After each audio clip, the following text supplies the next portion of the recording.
This has to be the strangest way to travel to another world. A high school student actually ended up there after being flushed down a toilet. On his very first day, he was crowned the Demon King and given the mission to eradicate humanity. It all began with a boy named Shibuya Yuri. On his way home, he witnessed some bullies extorting his classmate Murata. Hoping to do a good deed, he intervened only for Murata to flee, leaving Yuri to face the bullies alone. When Yuri couldn't pay up, they shoved his head into a girl's bathroom toilet, and he was swept away into another world. The locals were terrified at the sight of him, hurling stones to drive him away.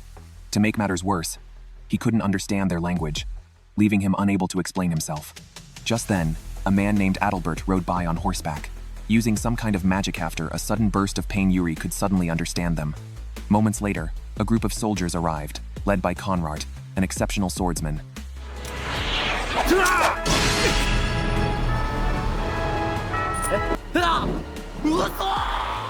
After a brief clash, Adalbert retreated, and Conrad took Yuri with him. Back at their stronghold, a man named Gunther declared that Yuri was the new Demon King, chosen by Shinu. 18 years ago, Shin Makoku was in turmoil, so Yuri's soul was sent to Earth for his own safety. Yuri pretended to understand but assumed he'd need to complete some grand quest to return home. When he asked Gunther what he had to do, the answer was shocking. "Your Majesty must destroy all humans." Yuri was stunned. As a human himself, how could he possibly wipe out his own kind? This was an impossible demand. The next day, the group returned to the royal capital. Stuffle, the elder brother of the former Demon King, waited at the city gates with his men to welcome Yuri, a show of excessive courtesy. Upon arriving at the palace, Yuri decided to take a bath, only to accidentally stumble upon a stunning blonde beauty. Flustered, he bolted from the scene. At the evening banquet, Yuri met two other residents of the palace, Gwendol and Wolfram. They were Conrad's half-brothers, all born to the same mother but different fathers. As Mizoku nobles, they held high status like Conrad, whose human father denied him any noble standing. Wolfram, in particular, refused to acknowledge Conrad as his brother. Then, the former Demon King, Cecily, made her entrance. Despite being the mother of 3 grown men, her youthful appearance, thanks to the Mizoku's long lifespan, made her a breathtaking beauty. Unfortunately, she was more interested in romance than ruling, which was why she had abruptly abdicated, leading to Yuri's summoning. Wolfram was furious about the situation. To him, Yuri was just some ordinary human, utterly unworthy compared to Gwendol's noble lineage. But since Shinu had decreed Yuri's kingship, defiance meant divine retribution. Though forced to comply, Wolfram refused to serve Yuri and even insulted his mother. Enraged, Yuri slapped him across the face. Unbeknownst to Yuri, Mizoku tradition interpreted a strike to the left cheek as a marriage proposal. Just like that, the two were engaged. Wolfram, livid, swept the tableware to the floor in protest. When Yuri instinctively picked up a fallen knife, he unknowingly accepted a duel challenge. The odds were hopeless. Yuri, a carefree high school boy, stood no chance against Wolfram, a rigorously trained Mizoku elite. But Yuri, ever resourceful, swung his sword like a baseball bat and knocked Wolfram's weapon away. Humiliated, Wolfram retaliated with fire magic. Yuri dodged, but a nearby maid was scorched by the blast. Seeing this, something in Yuri snapped. His hair began growing wildly, and his pupils narrowed into beast-like slits.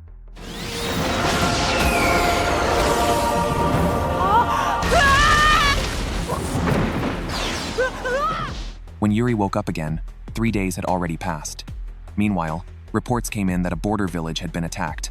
Conrad and Gwendol immediately led troops to the front lines. Upon hearing the news, Wolfram also gathered an elite unit and set off with Yuri for the border. However, they unexpectedly walked into a trap and were hit with an immobilization curse. It was then that Adalbert appeared.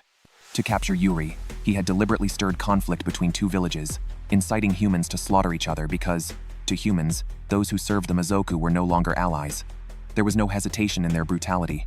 Realizing Adalbert's true target was him, Yuri ordered Wolfram to retreat while he stayed behind to hold them off. But he made it clear he would never side with Adalbert. Enraged, Adalbert decided to kill him on the spot until Conrad arrived just in time to save Yuri. Back at camp, Yuri visited the infirmary, intending to help treat the wounded villagers. But the villagers despised the Mizoku so deeply that even his goodwill was met with hostility. It was then that Yuri truly understood the vast divide between humans and Mizoku. Determined to bridge it, he resolved to fully embrace his role as Demon King, not to conquer, but to forge peace between the 2 races. Soon after, the coronation ceremony arrived. As part of the ritual, the new king was to submerge his hand in a sacred waterfall for purification. But the moment Yuri did so, a powerful force sucked him back into the modern world. Back home, Yuri reflected on his past. He had once given up his beloved baseball for reasons he now saw as trivial. But after his otherworldly journey, he realized the importance of holding on to what he loved, so he joined an amateur baseball team. Watching her son's renewed energy, Yuri's mother reminisced about the past. The truth was, their family wasn't ordinary either. His father was a Mazoku from this world, and after just 5 dates, he and Yuri's mother had married in a whirlwind romance. Even Yuri's soul had been personally brought to Earth and reincarnated by Conrad, who had also been the one to name him. After a day of sports, Yuri and Murata went to soak in the public bathhouse. Unexpectedly, a swirling vortex appeared in the center of the pool, sucking Yuri back into the other world. Before he could even react, his subordinates in the bathhouse rushed to embrace him. Fortunately, Conrad and Gunter arrived just in time to whisk him away. But Yuri's real headache was yet to come. During his absence, human nations had grown restless, secretly hiring mages in preparation for war against Shinmakoku. Yuri, of course, refused to accept this. He wanted to resolve things peacefully. As he argued with Gwendol, a woman named Anasina entered, and instantly, everyone's expressions changed. She was Gwendol's childhood friend, whose greatest hobby was inventing flashy but impractical magic tools, then testing them on Gwendol. Left alone in his office, Yuri agonized over the situation. He couldn't just stand by and let war break out. So he went to Gwendol, asking if there was any alternative. Gwendol admitted there was one, convinced the humans to abandon their plans. Then Gunter revealed a crucial piece of information. Long ago, the Mazoku possessed a legendary weapon that only the Demon King could wield. If Yuri retrieved it, no neighboring nation would dare attack. According to intelligence, the weapon was now on an island called Vandavia. Excited, Yuri immediately volunteered to go, though he soon learned it wasn't the holy sword he imagined, but a demonic sword. The next day, Yuri, disguised, set sail with Conrad. Wolfram stubbornly insisted on coming along but suffered terrible seasickness, vomiting miserably the entire trip. While on deck, Yuri and Conrad encountered a seemingly kind father and daughter, Heathcliff and his daughter, Beatrice. But then, Yuri heard shouting and rushed over to find a boy named Rick being bullied by the crew. After rescuing him, Yuri sighed. He had thought being forced into the role of Demon King was bad enough, but here was someone who seemed even worse off. Conrad, however, cautioned him. Judging someone's misfortune based on appearances alone is far too simplistic. That evening, a banquet was held on the ship. Yuri was appalled to see passengers casually dropping food scraps and trash on the floor. But before he could react, he found himself surrounded by a group of women his appearance, perfectly aligned with the other world's beauty standards. Heathcliff then approached, asking Yuri to dance with Beatrice. The problem? Yuri had never learned ballroom dancing. His movements were so awkward it was almost painful to watch. Mid-dance, one of his colored contact lenses fell out, forcing him to retreat to his room in embarrassment. But before he could recover, pirates attacked the ship. Conrad ordered Yuri and Wolfram to hide in a closet until the coast was clear, yet they were eventually discovered and dragged onto the deck. The pirate leader wasn't just after treasure. He planned to kidnap all the women and children while slaughtering every man aboard. When Yuri saw Beatrice being yanked by her hair, fury surged through him. In an instant, he entered Mao mode.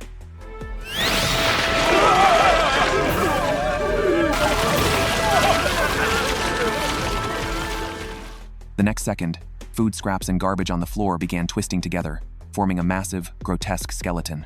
Luckily, a patrol ship arrived just in time. Relieved, Yuri collapsed into unconsciousness, only to wake up imprisoned in the patrol ship's brig. Fortunately, Conrad had secretly arranged backup. His subordinate Jozak helped them escape before things worsened. After days of travel, the group finally reached Vandavia Island.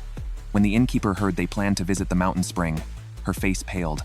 She told them that 15 years ago, a blazing fireball had crashed into the spring, boiling the water for 3 days straight. Since then, anything that touched the spring went numb, some even died. Locals whispered that a monstrous entity lurked there. Hearing this, the group grew even more certain the demon sword was waiting in those cursed waters. The three of them soon reached the mountain summit. Upon entering the cave, they were hit by scorching heat. When water splashed onto Josak's hand, he cried out in pain, yet Yuri submerged his hand without any harm. Clearly, the spring, warped by the demon sword's power, permitted only the Demon King to approach. But when Yuri reached for the sword, it bit him. He immediately recoiled. He don't want some rebellious sword that bites its master. And it's ugly too. Josak scoffed. If you're scared, just step aside. Let us ordinary soldiers make the sacrifice instead. Conrad quickly intervened, calming the tension before the group retreated to the inn. Later, Wolfram theorized why the sword had attacked. It's hungry. According to ancient texts, the demon sword fed on human life force to sustain its power. After centuries without sustenance, its sudden aggression made sense. That night, Yuri, unable to sleep, went to find Conrad only to overhear him talking with Josak. Josak's earlier harshness had been a test. Had Yuri acted like past demon kings, callous toward his subordinates' lives, Josak would have been prepared to die for nothing. The realization struck Yuri hard. Countless lives depended on him now. He couldn't afford to fail them. So he returned alone and claimed the demon sword. Now, with the ultimate weapon in hand, a new problem arose. How to wield it. Feeding it human lives was unthinkable. But if not that, then what? The answer, it seemed, would define not just his reign but his very soul. At this moment, Josak picked up a recruitment flyer and flashed a knowing smile. Before Yuri could process what was happening, he found himself hired after a swift interview to work in a deathmatch arena. The opponents were all hardened criminals sentenced to death, granted a chance to live if they killed their challengers, ensuring they would fight mercilessly. An elderly woman, pitying Yuri, advised him to stall until the match ended if he refused to kill. To Yuri's shock, his first opponent was Rick, the boy bullied on the ship. It turned out Rick was part of the pirate crew, having posed as a trainee to gather intel. Despite this, Yuri refused to kill him, even urging him to escape together. Just as Rick hesitated, the arena's executioners shot him dead. Rules dictated that criminals must die by a challenger's hand, or be executed if they failed. When an elderly spectator suddenly died of a heart attack, the demon sword seized the opportunity to absorb his soul, unleashing its full power. The sky darkened as chaos erupted. Yuri, desperate to stop it, found himself helpless until a spell flashed through his mind, averting disaster. With his Mizoku identity exposed, Yuri fled with Conrad. By chance, Cecily passed through the country and picked them up. Reflecting on the incident, Yuri realized the demon sword, while deterring human nations, might provoke them into developing deadlier weapons. He removed its power source gem, entrusting it to Josak, then sealed the sword deep within the palace. Unexpectedly, the war crisis dissolved when Beatrice, the girl Yuri saved on the ship, was revealed to be the king's eldest granddaughter. The king sent envoys to negotiate, successfully preventing all-out war between humans and Mizoku. With matters in the other world temporarily settled, Yuri found himself back on Earth, unaware that in his absence, Stuffle had been scheming in the shadows. Since Yuri's ascension, Stuffle had been expelled from the palace, with governance entirely handed over to Gwendol. Resentful, Stuffle plotted to manipulate Yuri into becoming his puppet. Sometime later, Yuri was summoned back to the other world, this time appearing at Shinu Temple, a sacred site dedicated to the first demon king. By tradition, men were forbidden from entering, so the moment Yuri arrived, he was surrounded by female temple guards. Only after noticing his distinctive black hair and eyes did they realize he was their current demon king. Yuri then met the temple's high priestess, Ulrich, an 800-year-old shrine maiden. As it turned out, she had summoned him not out of urgency, but simply because she envied others who had met the demon king and wanted to see him for herself. She had asked Shinu's slumbering spirit within the temple to bring Yuri over. The frivolous reason left everyone speechless, though Ulrich did possess genuine power. Before they left, she warned Conrad that an ill omen loomed and urged him to protect Yuri at all costs. Upon returning to the royal castle, Yuri curiously asked why it was called Blood Pledge Castle. Gunter explained that Shinu had forged a pact with the earth elementals slumbering beneath it, recognizing only the Demon King as the castle's rightful ruler. Should anyone else seize control, the elementals would exact a bloody retribution. While reviewing documents in his office, Yuri found himself drawn to the map on the wall. Beyond the territories directly governed by the Demon King lay the domains of the 10 noble families. When the conversation turned to the region once ruled by Cecily, both Conrad and Gunter's expressions darkened. Though Stuffle, Cecily's elder brother by blood, currently administered the area, his unchecked ambitions marked him as a lurking traitor in their eyes. Meanwhile, Stuffle's subordinate Raven had already set his plans in motion. He first orchestrated disturbances within the royal capital to divert Conrad and part of the royal guard, then sent operatives to infiltrate the palace and abduct Yuri. Unexpectedly, Gwendol stood guard outside Yuri's chambers, thwarting the attempt entirely. Sensing the ruse, Conrad swiftly returned and joined Gwendol in tightening security around the Demon King. To everyone's surprise, Yuri remained unharmed, but the underground vault had been breached. The stolen item? The Dragonstone, the very gem that crowned the Demon King's regalia and symbolized his authority. Without recovering it, the Demon King's prestige would plummet. Yuri dispatched teams to investigate separately. Notably, the demon sword had hung opposite the Dragonstone during the theft. Hoping it might recall the culprit, Yuri brought it along only for the unruly blade to ignore the mission entirely, chasing after women instead. Suddenly, black-clad assailants ambushed them. Conrad and Wolfram arrived just in time to prevent Yuri's capture, leaving one attacker alive for interrogation. The prisoner confessed that Stuffle had ordered the ambush, seeking a private audience with Yuri away from his protectors. However, he denied any involvement in the Dragonstone's disappearance. Skeptical, Gwendol resolved to gather proof of Stuffle's theft, and use it to justify an offensive, but Yuri insisted on accompanying the mission, prompting Gwendol to remain behind and safeguard the capital. Conrad and Wolfram accompanied Yuri as they traveled to the town where the black-clad assailants had been spotted. Concerned for Yuri's safety, Conrad insisted he stay at the inn while he investigated alone. But Yuri, unwilling to burden him, persuaded Wolfram to join the search instead. Despite their efforts, they found no leads. While resting in the town square, Yuri noticed children playing pretend dressed as the Demon King. Puzzled by the locals' apparent fondness for the new ruler, he asked Wolfram about it. Wolfram explained that during Cecili's reign, Stuffle had monopolized power, dragging Shin Makoku into relentless wars with human nations. The conflicts were brutal, countless soldiers perished. Conrad himself narrowly escaped death, and they lost someone precious, Julia. That was why the people now welcomed a wiser Demon King. But peace remained fragile, and Yuri's duties were far from over. When Conrad returned to the inn and found them missing, he rushed out only to witness black-clad figures abducting Yuri. He and Wolfram gave chase, but the enemies had planned ahead, summoning demons to aid their escape. Helpless, Conrad could only watch as Yuri was taken away. Meanwhile, Yuri awoke in an unfamiliar room. Soon, Stuffle entered with his subordinate Raven, denying any kidnapping and instead accusing Gwendol and the others of exploiting the Demon King's name to control Shin Makoku. Yuri, though lacking combat skills, was no fool. He saw through the lies. When persuasion failed, Stuffle resorted to confining him. Luckily, Josak, who had infiltrated the estate, arrived to rescue Yuri. As they sneaked through the halls, they overheard news of Gwendol mobilizing troops. War seemed inevitable. But Yuri, a staunch pacifist, refused to let his people tear each other apart. After escaping, he reunited with Wolfram and Conrad, rushing to the front lines to stop the conflict before it spiraled out of control. The two armies stood facing each other across the canyon, poised for battle. Gwendol had already branded Stuffle a traitor and was determined to execute him on the spot. But just before the fighting could begin, Yuri arrived on the battlefield. He urged both sides to calm down and talk things out. There was no need for bloodshed. Yet neither Gwendol nor Gunter was willing to back down. With a wave of their hands, they ordered their troops to charge. Yuri!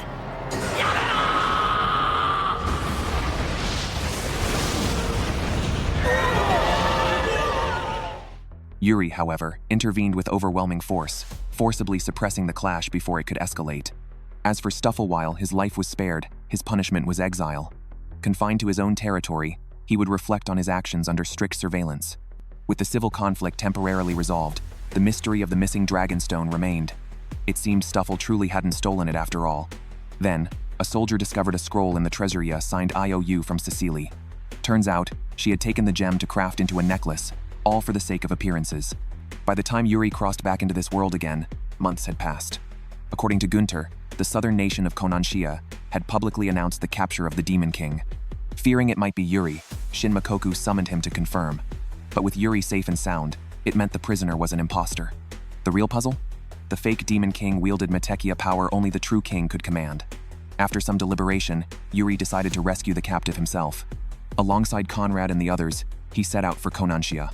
Coincidentally, Gwendol was already in the area with the Meteki research team. The group rendezvoused at the camp before heading out together, ready to uncover the truth behind the mysterious impostor. According to Conrad, 20 years ago, Shin Makoku dispatched an exploration team, which included Gwendol's cousin, Hube. However, Hube mysteriously disappeared one day. Yuri assumed Gwendol had traveled all this way to find his long-lost brother, moved by what he thought was a touching familial bond. But Conrad and Wolfram exchanged uneasy glances at his remark. During the journey, the group accidentally triggered a sandbear's trap, and Wolfram was swallowed by a vortex. Conrad immediately entrusted Yuri to Gwendol's care before diving in after Wolfram. Left with no choice, Yuri continued on with Gwendol. When they stopped in a town for supplies, the atmosphere felt ominous. Even the soldiers carried an air of lawlessness. Gwendol, wary of danger, ordered Yuri to wait outside. Yet trouble still found them. The soldiers mistook them for wanted fugitives and took Yuri hostage, demanding they submit to shackles. Unwilling to comply, Yuri struck a soldier's groin, creating an opening for their escape. Upon reaching Konanshia, Gwendol rushed Yuri to a temple to remove the enchanted shackles, only to stumble into a wedding ceremony. The officiant mistakenly assumed they were a couple. Not wanting to disrupt the event, Yuri offered his blessings to the bride and groom. But the bride, Nicola, confessed she didn't love her groom at all. Inspired by Yuri's words, she fled the wedding, dragging Yuri and Gwendol with her. Nicola revealed she had been forcibly separated from her true love, Gwendol's missing cousin, who beyond was marrying another man while carrying Hube's child. As soldiers closed in, a child named Jilta guided them to a hidden storeroom. Gwendol immediately recognized the boy as a half-human, half Mazoku hybrid. In this kingdom, such unions were criminal. Jilta's Mazoku father had been executed, and his human mother exiled to the quarries. As the mood grew somber, Yuri quickly changed the subject, asking Jilta for water. To his shock, he learned that Konanshia's water sources had long dried up, leaving its people surviving on meager rations. Nicola then revealed more of her past after falling in love with Hube. She had heard rumors that Mateki could summon rain. Desperate, the two stole the artifact from a ruin. But when village elders discovered the theft, Hube was captured. To spare his life, Nicola agreed to marry the elder's son. Before their separation, Hube entrusted Mateki to her. Yuri tried blowing into the flute, but nothing happened. Before they could react, soldiers stormed in. Gwendol refused to let a pregnant woman risk capture, ordering Jilta to take Nicola to safety while he and Yuri held off the guards. Despite Gwendol's skill, they were overwhelmed and arrested. In Konanshia, human Mazoku relationships were a capital offense.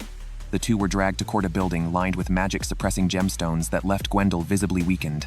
The judge offered Yuri a deal: renounce his relationship with Gwendol, and he'd be spared. A blade was placed before him. But Yuri can't possibly kill Gwendol. Sentenced on the spot, Gwendol was thrown into the dungeons. Yuri? He was exiled to the quarries where the kingdom's undesirables toiled until death. Meanwhile, Conrad and Wolfram arrived in Konanshia only to find Yuri and Gwendol missing from the inn. Realizing something was wrong, they set out to search and soon encountered Nicola, who was hiding from soldiers. From her, they learned of the arrests. Acting swiftly, they infiltrated the dungeons and freed Gwendol. Meanwhile, in the quarries, Yuri met a woman named Norika. She explained that all the prisoners there were women punished for loving Mazoku. Yuri was outraged love shouldn't be bound by race. But his fury erupted when he saw guards snatch an infant from a prisoner, intending to bury it alive. Power surged uncontrollably as Yuri entered Mao mode. By the time Conrad's group arrived, Yuri was slaughtering indiscriminately.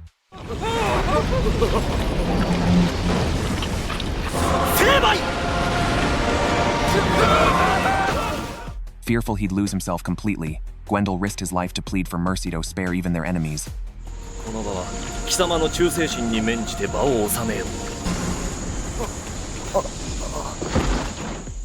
When Yuri finally awoke, the officials and soldiers had fled. Most prisoners had escaped too, except those connected to Mazokuthe begged for passage to Shinmakoku. Norika, desperate to reclaim her son's remains, dug up his grave only to find it empty. Then her father arrived with Jilta. A decade ago, Hube had saved the child and secretly delivered him to his grandfather. Mother and son reunited at last. Amid the chaos, Yuri stumbled upon a missing piece of Mateki buried in the grave. As they fled, pursuers closed in, and a sand bear blocked their path. With no options left, Yuri raised Mateki to his lips. If its water-controlling power could be harnessed, they might just survive.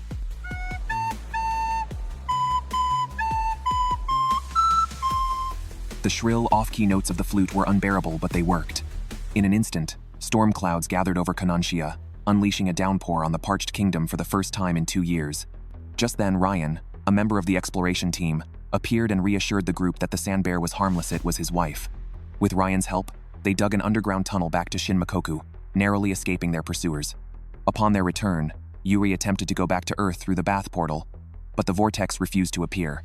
Seeking help from Ulrike, he learned that Shinu's spirit was in deep slumber, cutting off his way home. Trapped in the other world, Yuri found himself subjected to Gunter's brutal training, regimen cramming history, etiquette, and politics until his brain nearly melted. Desperate for an escape, Yuri seized the chance when reports surfaced of stolen magic stones meant for Blood Pledge Castle. Disguising himself, he ventured into the outer city and traced the stones to a struggling family, the Rosettas. They relied on the stones' restorative powers to make ends meet, and confiscating it would doom them. After discussing with Conrad, Yuri allowed them to keep it temporarily, giving them time to stabilize their livelihood.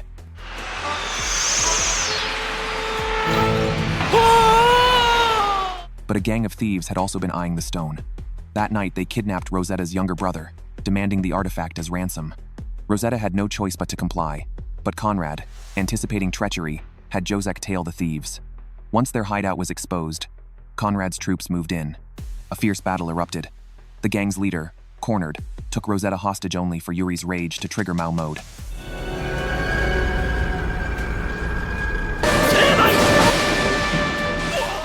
Lightning split the sky, striking the thieves where they stood. Afterward, Yuri let the Rosettas keep the stone. As Conrad revealed, it wasn't the stolen one after all. Better it aid those in need than gather dust in a vault. Meanwhile, In an attempt to curry favor with Yuri, Stuffle invited him to attend a ceremony commemorating the castle's renovations. However, the event took an unexpected turn when Cecily suddenly returned home and announced her plans to remarry none other than Raven, Stuffle's own subordinate. The news left Stuffle reeling. His sister, the former Demon King, marrying his right-hand man? That would effectively place Raven above him in status. Coincidentally, Conrad and his brothers were equally opposed to their mother's remarriage. Though for different reasons, both factions reached the same conclusion. The wedding had to be stopped. During the rehearsal, Ryan brought his sandbear to performantly for the creature to dig a massive pit on stage, sending Yuri and Cecily tumbling in. Conrad and Raven immediately leaped down to rescue them. The pit led to the castle's underground tunnels, scattering the group. But Cecily knew these passages well. She and Raven had played hide-and-seek here as children. They had grown up together, though their paths diverged when she became Demon King, and he remained at Stuffle's side, aiding his ambitions. Cecily had returned this time to warn Raven against repeating past mistakes, urging him to stay true to himself. Raven, understanding her intent, reaffirmed his loyalty to their childhood promises. What he didn't confess, though, was that his feelings for her had never faded then or now. After returning from Stuffle's territory, Yuri found himself troubled once again by the issue of living with Wolfram. Wolfram had no choice. Every other room in the palace was occupied, leaving only the guest quarters available. But rumors claimed the building was haunted by a man-eating monster, so no one dared go near it.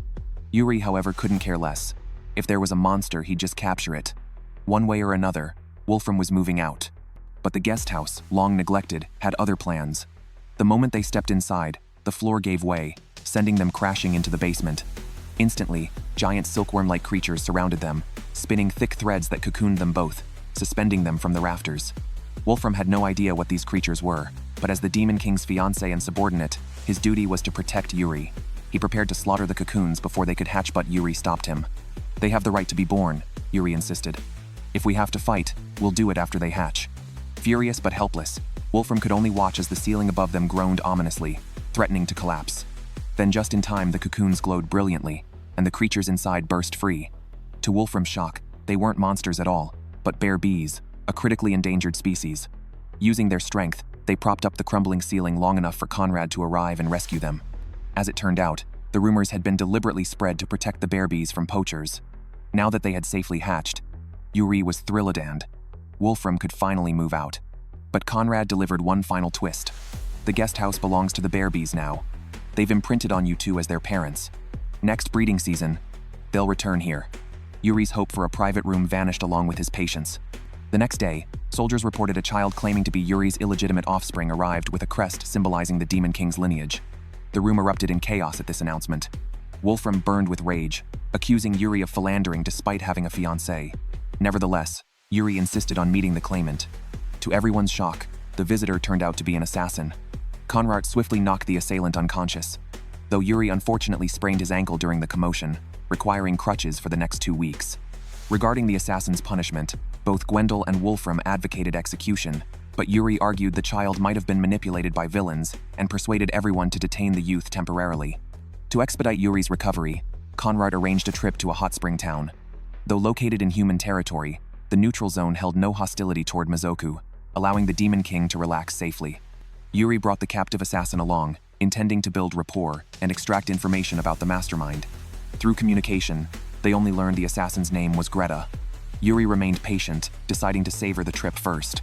Upon disembarking at the hot spring town, the group immediately witnessed casino owner Byron quarreling over cheating allegations. The sight of Byron's bodyguard caused Greta to pale, and she later attempted to sneak out at night to find him. Yuri caught her but didn't scold her. Concerned for her safety, he accompanied her back to the casino. As they approached, they saw nightclub hostesses being harassed by thugs. Yuri intervened without hesitation, only to have the rescued hostess flee immediately afterward. The entire scenario felt unsettlingly familiar. Fleeing from the thugs' pursuit, the two dashed straight into narrow alleyways. Just as they were about to be caught, a hand suddenly yanked them into a hidden corner. It turned out to be the nightclub hostess who had escaped earlier. To express gratitude for Yuri's earlier intervention, she brought them to a ramen stall for a meal and introduced herself as Ezra. Greta gasped in shock upon hearing the name. It was identical to her mother's.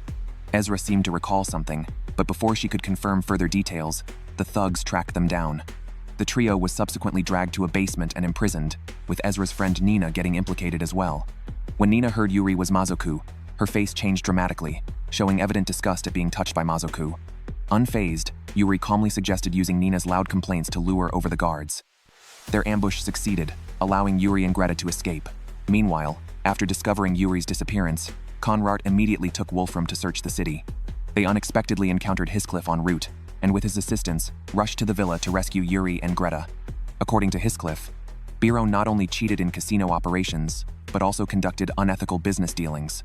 As the administrator of southern regions, Heathcliff couldn't tolerate Biron's misconduct. Since Yuri also wanted to confront Biron, they proceeded to his office together. They found Biron's bodyguard already present, who attacked Yuri without warning.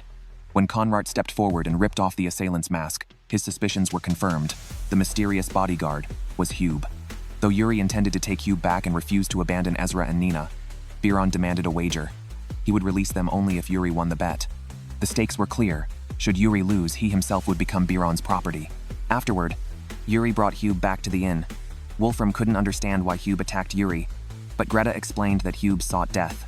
Tormented by guilt after fleeing his homeland due to past mistakes, Hube had found fleeting solace in a cherished relationship, only to have it torn apart, cementing his belief that he deserved no happiness. Greta, sensing his anguish, helped him escape the dungeon and reach Shinmakoku's border. However, Hube, ashamed to return home, gave Greta his identity emblem and left to find a place to die. Greta's earlier assassination attempt on the Demon King stemmed from her adoptive father's constant vilification of Mizoku. She had hoped killing Yuri would please him.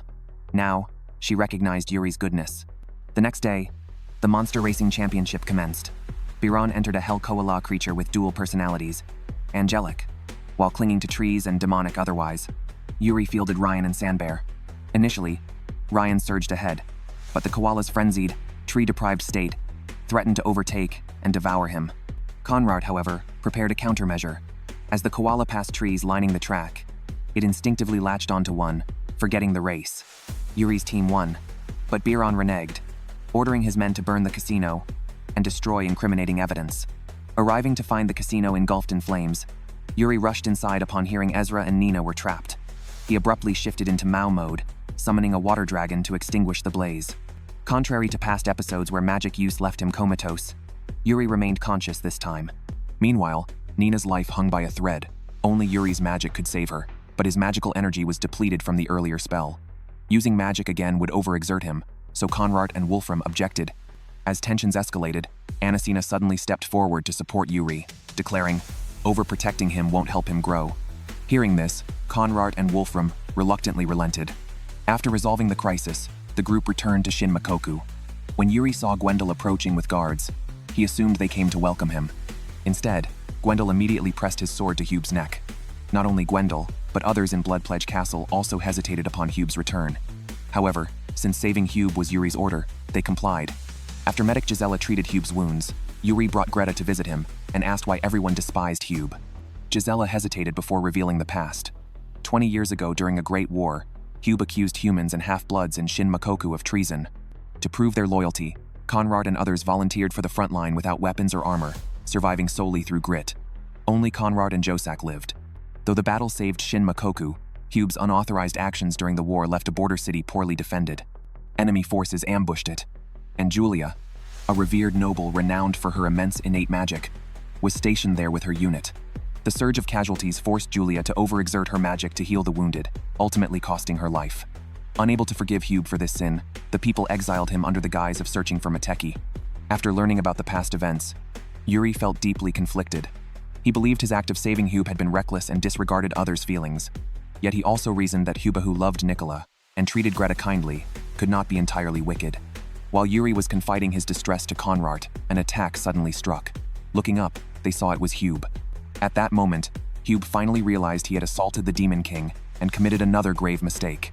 Accepting his fate, he took Gwendol's punch without resistance. Nicola, unable to watch her lover be killed, quickly fled with him.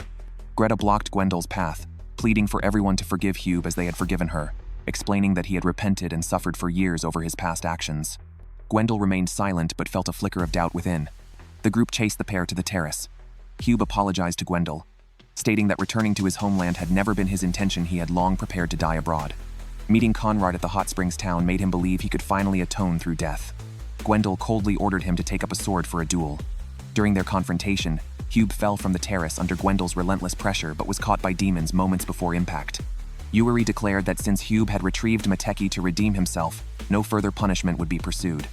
Gwendol added nothing except a remark that Hube should swear loyalty to Yuri out of gratitude. After the conflict, Nicola suddenly went into labor. The panicked men, inexperienced in childbirth, froze until Gisela arrived with maids and escorted Nicola to the delivery room. Hours later, the baby was born, reuniting the family of 3. Though Greta did not voice it aloud, she secretly envied their family life. Noticing this, Yuri resolved to formally adopt her as his daughter.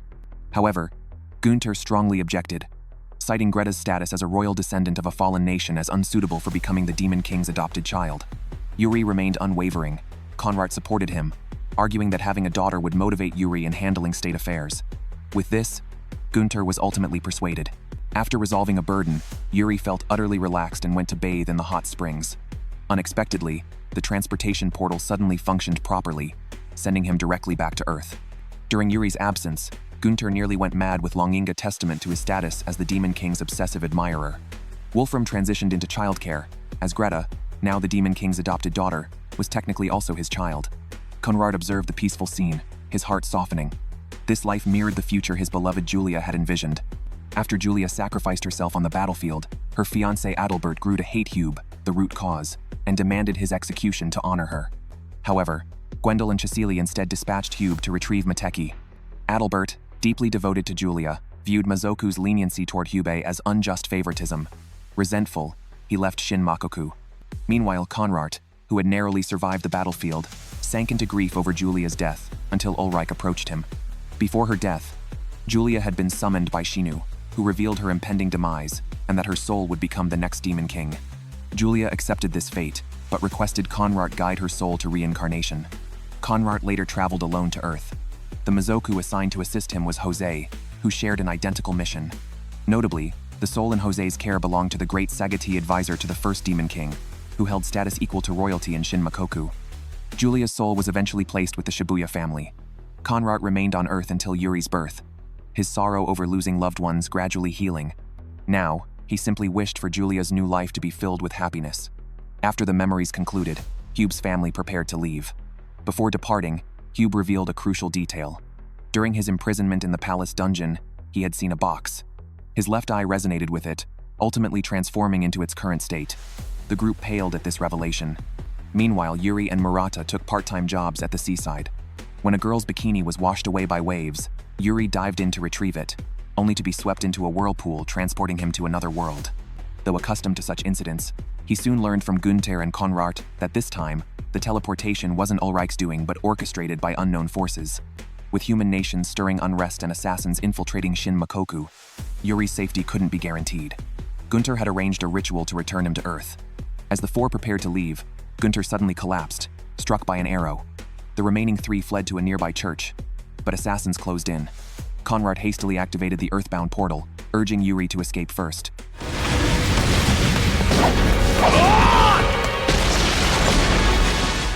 During the attacker's onslaught, Conrad's left arm was severed. The next instant, Yuri was caught in an explosion and flung into the portal. He awoke on an unfamiliar island with Murata beside him. This was not Earth but Caloria, a vassal state of Big Shimmeron. Through conversations with elderly locals, they learned Big Shimmeron was mobilizing for war. As a subordinate nation, Caloria had conscripted its youth, leaving only the aged behind. Though Murata inexplicably understood the foreign language, he ignored warnings about the war, focusing solely on finding the territory's ruler to secure their return home. The 2 then arrived at the mansion atop the mountain. By chance, the pendant on Yuri's neck bore the Wincott family crest. Guards immediately escorted them inside upon seeing it. Soon, the Lord Norman entered the parlor, oddly wearing a mask and communicating solely through his steward. According to the steward, millennia ago, the Wincott family, Julia's birth family, had ruled this land. They allied with 9 other great races to defeat Sushu, who sought to conquer the world. However, the Wincott clan gradually began oppressing the populace. The people rebelled against their tyrannical rule, eventually overthrowing them to establish Caloria. The region later became an autonomous territory of small Shimmeron. Suddenly, 2 intruders burst into the parlor, Maxine, an envoy from Small Shimmeron, and Adalbert. They demanded answers about rumors of Norman organizing anti-war efforts. When Maxine ripped off Norman's mask, she exposed Flynn Norman's wife masquerading as her deceased husband since his fatal carriage accident 3 years ago to protect their territory and lineage. Maxine disregarded Flynn's identity, demanding to know if she had sold the Wincot's poison hidden here to others. The toxin coating the arrow that struck Gunter forces victims to obey Wincott family members even after death. However, Gunter had entered a suspended death state after poisoning. To preserve his soul, Unesina transferred it into a doll. Flynn remained composed during Maxine's interrogation, retorting indifferently even when accused. Enraged, Maxine wrapped silk threads around Flynn's neck. As tensions escalated, big Chimeran soldiers arrived. Maxine and Adalbert fled through a window to avoid detection. Moments later, big Chimeran troops stormed the parlor with firearms. Yuri instantly connected them to the assassins who had attacked Conrad.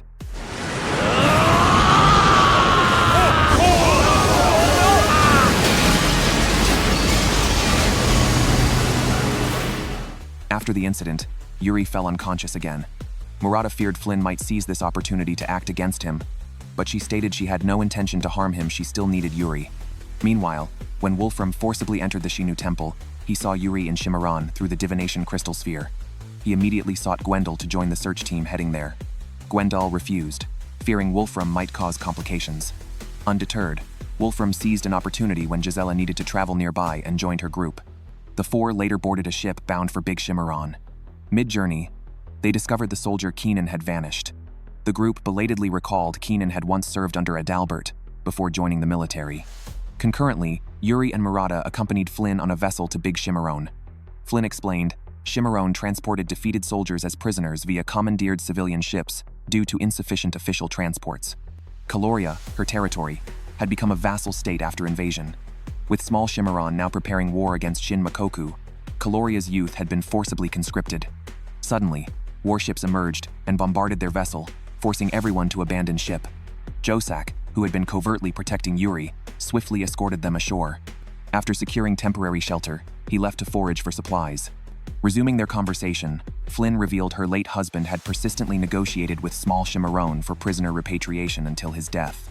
When negotiations failed, she sold Wincott's poison to Big Chimeran to pressure small Chimeran, vowing to fulfill her husband's mission by any means. Murata questioned why Big Chimeran desired the poison. Flynn hinted it related to controlling a key for a mysterious box. At that moment, Josak returned under armed guard. Soldiers apprehended Yuri, Murata, and Flynn, sealing their capture. Meanwhile, with Unesina's assistance, Gunter was successfully cured of the poison. The group soon received a carrier pigeon message confirming Yuri's journey to Big Chimeran. As Gwendol began organizing next steps, a soldier abruptly reported that Conrad's arm had gone missing. Yuri and the three others were imprisoned in a warehouse. When discussing the crates they had seen earlier, Josak grew solemn. In ancient times, Sushu entities of immense power attempted to destroy the world but were defeated and sealed into 4 containers by the Mazoku ancestors, later known as the Forbidden Boxes. Opening them would unleash destructive energies. The keys to these boxes were not objects but parts of living beings. Small Chimeran had coincidentally discovered a key to one box. Unbeknownst to Flynn and Yuri, Big Chimeran also possessed a forbidden box. Flynn had initially cooperated with Big Chimeran, believing them peace-seeking, but now doubted this. When faced with easily attainable power, would anyone truly remain indifferent? Maxine planned to test the box's power using Yuri. Anticipating this, Murata and Josak devised an escape plan, successfully breaking through guards to rescue Yuri. However, they were swiftly discovered. Cornered by Adalbert and Keenan, Yuri, unwilling to see more sacrifices made for him, abandoned the escape and returned with Adalbert. At the pit's base, a crowd had gathered. Maxine declared that the box held unprecedented power to eradicate the evil Mazoku. Yuri clenched his fists below, anger rising as he observed the nodding humans. Murata shared his anguish, but noted prejudice and betrayal were inevitable. He asked if Yuri was truly prepared to be a king. Yuri affirmed he would endure the pain and never halt his progress, vowing to reconcile humans and Mazoku. Soon, Maxine produced the key. To Yuri's shock, it turned out to be Conrad's severed arm. Murata urged Maxine to reconsider, explaining that the box's true key should be a specific clan member's left eye. Inserting the wrong key would trigger the box's rampage, dooming everyone present. Ignoring the warning, Maxine thrust the arm into the box. The skies darkened, the ground quaked, and countless prisoners plummeted into the abyss. Maxine and his superior attempted to flee but were caught in the chaos.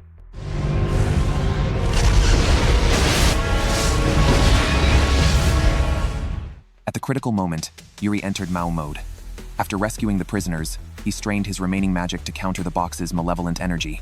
Witnessing Yuri's agony yet determination, Murata stopped concealing his abilities and channeled his magical energy to Yuri. Through their combined efforts, Conrad's severed arm was extracted, and the box stabilized. As Yuri teetered on the edge of a fissure, Wolfram finally arrived. Before the group could decide how to handle the box, Maxine unexpectedly reappeared, still alive. However, Yuri's side now held overwhelming numbers, leaving Maxine utterly outmatched. Josak and Wolfram gripped their swords, ready to strike, but Yuri refused to kill him. Instead, he ordered Maxine to be bound with a ribbon and left as a gift for small Shimaron. The group then sailed back to Kaloria. Yuri confronted Murata, demanding his true identity. Murata finally confessed to being the reincarnation of the great sage. Unlike Yuri, he retained memories of all his past lives. However, whenever he revealed this to others, they dismissed him as delusional. Over time, he stopped sharing his secret. Yuri, understanding his reasons, forgave him immediately. That evening, they arrived in Kaloria, now partially reduced to ruins by the box's residual effects. Yuri organized rescue efforts for the residents. Wolfram grumbled that Mizoku shouldn't aid humans to this extent, yet obeyed orders faster than anyone. Gwendol soon arrived with naval forces. Though reluctant, he cooperated after seeing Yuri and Murata's resolve. However, lingering distrust between humans and Mizoku hindered their efforts. Flynn intervened to advocate for Yuri, and a young girl's warm gesture gradually softened the residents' resistance. As rescue operations progressed, Yuri contemplated the box's disposal. Without its key, it seemed harmless. He and Murata dug a pit on a mountainside to bury it, only to be caught by Gwendol, who insisted on transporting both box and key to their homeland for safekeeping. Wolfram defended Yuri's decision, forcing Gwendol to concede. Unbeknownst to Yuri, Gwendol's insistence stemmed from refusing to let his brother's body part remain lost. Finally, the group held a ceremony aboard their ship, sinking Conrad's arm into the ocean's depths. Meanwhile, Big Shimaran dispatched envoys to inform Kaloria's residents of a martial arts tournament to be held during the Memorial Festival. All participants would be elites from Big Shimaran and its vassal states. The victorious lord could demand any reward from Big Shimaron's emperor. However, Big Shimaron resorted to underhanded tactics and rigged matches, ensuring their own victory every time. The so-called reward remained an empty promise, never fulfilled. Now, Kaloria lacked the resources to assemble a team. Refusal to participate would compel compensation to Big Shimaron. Thus, Yuri decided to represent Kaloria, aiming to claim the Forbidden Box as the prize if victorious. The group set sail, with Josak joining both as a guard and participant. Though born in Big Shimaran, Josak despised the nation. His father, a Mizoku, led to Josak and his mother's exile to a desolate mountain village. After his mother's death, Conrad's father fleeing Big Shimaran rescued the villagers and brought them to Shin Makoku, offering refuge. Upon arriving in Big Shimaran, the preliminary round began immediately. To qualify for battles against Big Shimaran's fighters, they needed to win the ski bob race. Without delay, Josak procured a sled pulled by goats. Murata, meanwhile, refused to share Yuri's naivety that victory alone would secure the box. He resolved to secretly switch the real Forbidden Box with a decoy. Meanwhile, during the competition, Yuri encountered Maxine, who also aimed to seize the box at any cost. Knowing goats despised black bean buns, Maxine prepared one to disrupt the sled-pulling goats mid-race. Unexpectedly, a goat ate the bun, its eyes turning red as it charged toward the Great Rift. At the critical moment, Yuri recalled his mother's advice on bonding with animals. Climbing onto the goat's back, he calmed it.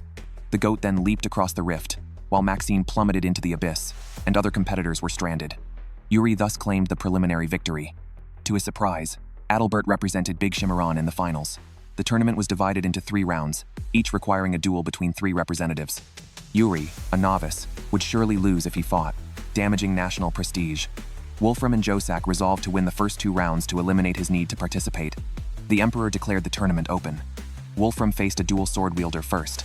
Though Yuri feared Wolfram's defeat, Murata remained unfazed, confident in the Mizoku elite's superiority.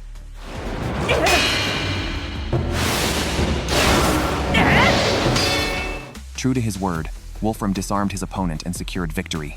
The next match grew tense as Adalbert, evenly matched with Josak, took the field. Suddenly, Maxine reappeared, holding Flynn hostage to force Yuri's side to forfeit. Reluctantly, Yuri ordered Murata to signal Josak to throw the match. Adalbert, unaware of the scheme, furiously demanded a rematch after noticing Josak's intentional weakness, but no one acknowledged him. Witnessing Josak's defeat, Maxine felt immense satisfaction. The next instant, Cecilia abruptly appeared, harshly reprimanded Maxine, and ordered her attendants to carry him away. Coincidentally, Cecilia's new lover, Fanbarl, was a wealthy merchant from Big Shimaron, who frequently delivered antiques to the Emperor's treasury. She thus tasked him with leading a team to swap the Forbidden Box. Meanwhile, the Emperor sent a third combatant to the arena. To everyone's shock, it was Conrad. Yuri was overjoyed to see him alive but could not understand why he sided with Big Shimmeron, leaving Yuri feeling betrayed. Conrad urged Yuri to forfeit, but Yuri refused outright, drawing his sword to clash with Conrad.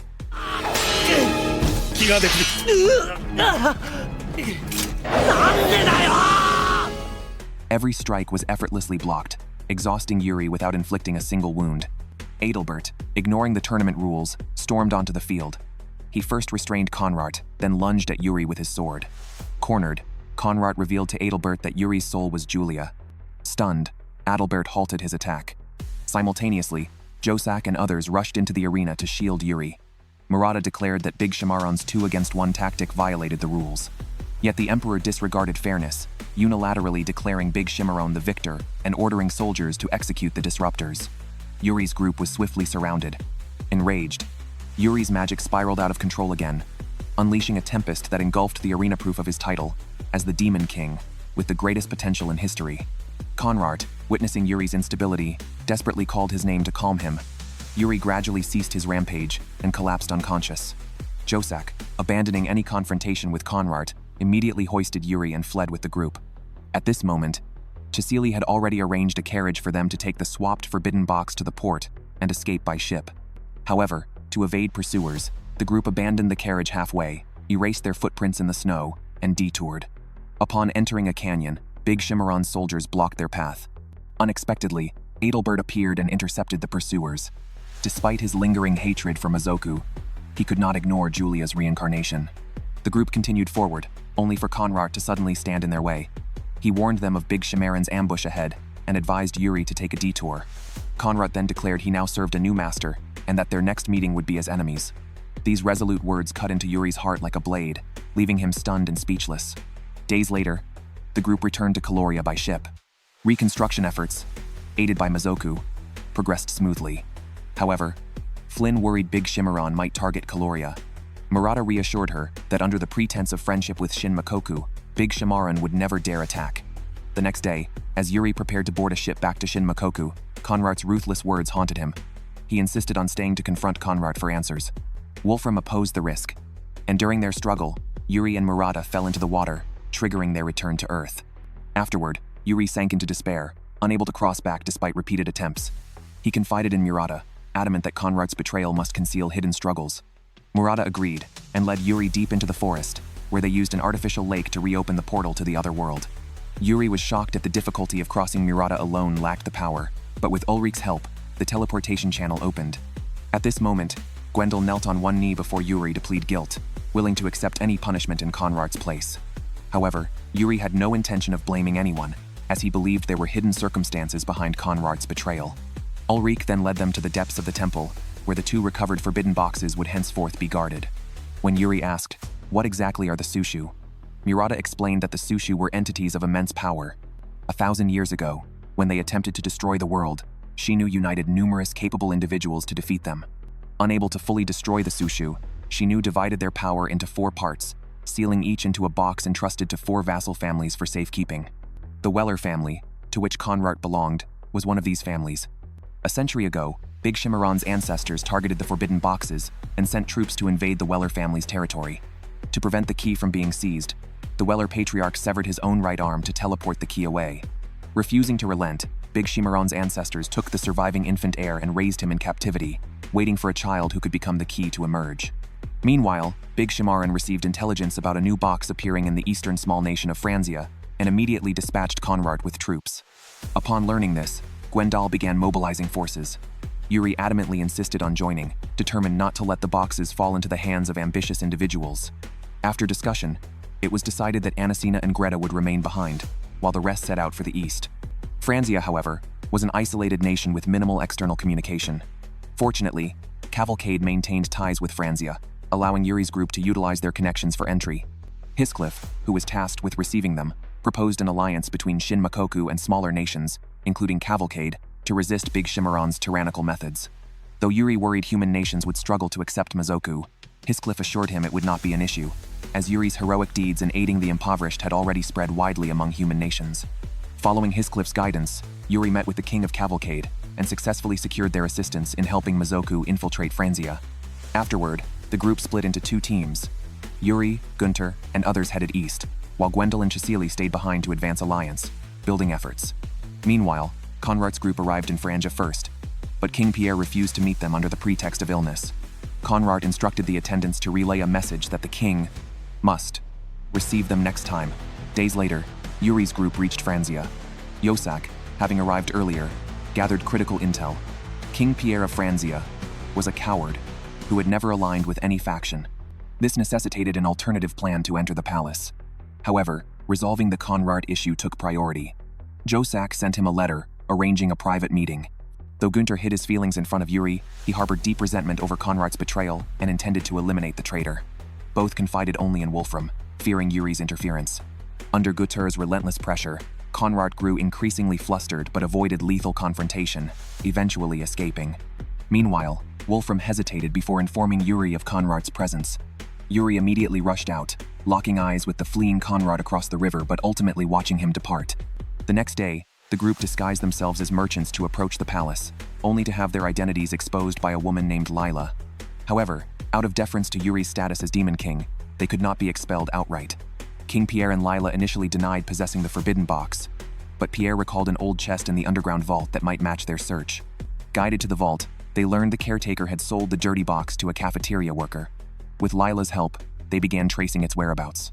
Despite the palace's small size, the box had changed hands repeatedly before vanishing entirely. Lila urged them to sightsee while she investigated, but Yosak grew suspicious and tried to accompany her only for Murata to signal against interference. Meanwhile, Pierre leaked the Demon King's whereabouts to Big Shimmeron in hopes of preventing an invasion. However, Big Shimmeron betrayed their agreement and immediately deployed troops to the border. After resting overnight, Lila brought news of a breakthrough in locating the box and led them to ruins where mages once performed rituals. Without suspicion, Yuri entered first only to trigger Big Shimmeron's trap. Gunter, realizing Lila's treachery, sought to kill her but was stopped by Murata. Yuri, oblivious to the betrayal, urged Lila to leave quickly, stirring a flicker of guilt within her. Conrad arrived, and deduced Franzia aimed to annihilate both Shin Makoku and Big Shimmeron. He implored Lila to reconsider, emphasizing Yuri's pacifist nature as a unique demon king. Yet Lila, unwilling to gamble her nation's safety on his character, activated the destruction mechanism. As the ruins collapsed, Yuri unleashed his magic to shield everyone, even Big Shimmeron's soldiers, from harm. Afterward, Yuri neither confronted Lila nor blamed her, instead expressing relief at her survival. This dissolved Lila's final reservations, and she resolved to entrust the forbidden box to Yuri. The first season of this anime concludes here. Airing in 2004, this series remains visually impressive despite its age. While it incorporates boys' love elements popular at the time, it can also be enjoyed purely as an isekai comedy. If interested, don't miss this classic.